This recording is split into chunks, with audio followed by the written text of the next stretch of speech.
ಎಲ್ಲರಿಗೂ ನಮಸ್ಕಾರ. ಮಂಜುಳಂಜ ಯೂಟ್ಯೂಬ್ ಚಾನಲ್ಗೆ ಸ್ವಾಗತ. ಇವತ್ತಿನ ನನ್ನ ವಿಡಿಯೋ ಕ್ಲಾಸ್ ಪಾಠ 15 ಗಿನತಿ 71 to 100. ಈ ಪಾಠದ ಕೊಟ್ಟಂತಹ ಪ್ರಶ್ನೆಗಳಿಗೆ ಉತ್ತರವನ್ನು ನೋಡೋಣ. ಈ ಒಂದು ವಿಡಿಯೋ ನಿಮಗೆ ಇಷ್ಟವಾದಲ್ಲಿ ಸಬ್ಸ್ಕ್ರೈಬ್ ಮಾಡಿ, ಶೇರ್ ಮಾಡಿ, ಲೈಕ್ ಕೊಡಿ ಹಾಗೂ ಪೂರ್ತಿ ವಿಡಿಯೋ ಮುಗಿಯುವವರೆಗೂ ವಾಚ್ ಮಾಡಿ ಮಕ್ಕಳೇ. ಇಲ್ಲಿ ಇಂಗ್ಲಿಷ್ನಲ್ಲಿ ಅಂಕಿಗಳನ್ನು ಕೊಟ್ಟಿದ್ದಾರೆ. ಆ ಅಂಕಿಗಳಿಗೆ ಹಿಂದಿಯಲ್ಲಿ ಅಂಕಿಗಳನ್ನು ಹಾಗೂ ಅವುಗಳನ್ನು ಅಕ್ಷರಗಳಲ್ಲಿ ಹೇಗೆ ಬರೆಯಬೇಕೆಂಬುದನ್ನು ನೋಡೋಣ. ಮೊದಲಿಗೆ 71 71, 72 72, 73 73, 74 74, 75 75, 76 76, 77 77, 78 78, 79 79, 80 80, 81 81, 82 82, 83 83, 84 84, 85 85,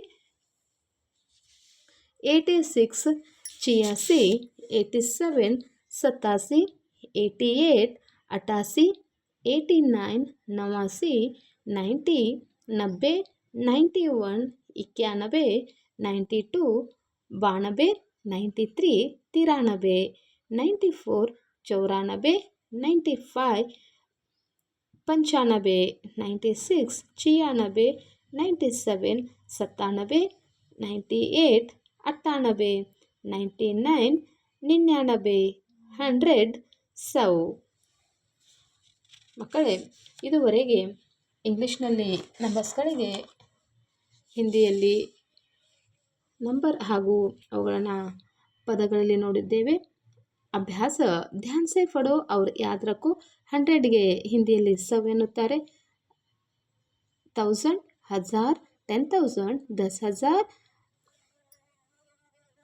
1 lakh 1 lakh lakh, and 10 lakh 10 lakh, and 1 crore crore. नमूने के अनुसार खाली जगह को भरो. नमूना 81 81, 76 76, 85 85, 99 99, 87 87, 79 79, 98 98, 100 100. नेक्स्ट क्रम सूचक संख्याएं पहला, दूसरा, तीसरा, चौथा, पांचवा, छठा, सातवां, आठवां, नवा, 10वां. ಭಿನ್ನಾರ್ಥಕ ಸಂಖ್ಯೆಯೇ ಏಕ ಚೌಥಾಯೇ ಅಂದರೆ 1/4ಗೆ ಪೌನೆ ಏಕ್ ಅಂತ ಕರೀತಾರೆ. ಆಧ ಸವಾದು, ಪೌನಾ ತಾಯಿ, ಆರ್ ಅಟಾಯಿ, ಸವಾ ಪೌನೆ ದೋ, ಡೇಢ್ ಸವಾ ತೀನ್, ಆ್ಯಂಡ್ 3 ಇಂಟೀಜರ್ಸ್ 1/2ಗೆ ಸಾಡೆ ತೀನ್ ಎಂದು ಹಿಂದಿಯಲ್ಲಿ ಕರೆಯುತ್ತೇವೆ.